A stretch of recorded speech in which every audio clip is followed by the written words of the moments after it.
if you find yourself on the side of the road with a puncture and you got a repair kit, here's an easy lesson on how to do it. First, get your mate comfy.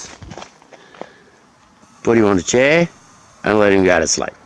He'll sit there for hours.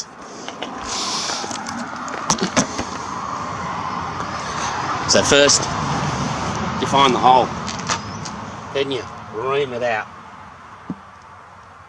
I've done that earlier. And sometimes they say it's a little bit hard to get this through the eye of the needle. So I find if you're having trouble finding the hole, put a bit of fur around it.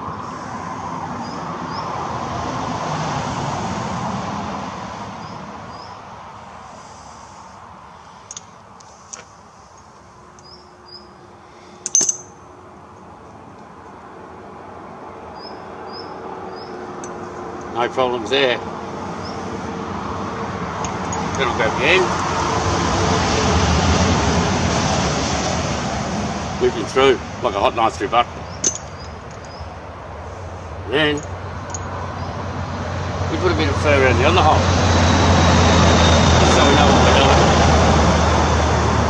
A bit of lube.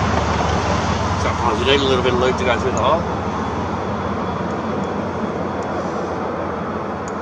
Okay, away you go. Then you push, firm, pull it out. Fixed. A little bit of fur can go a very long way when you want to find the hole.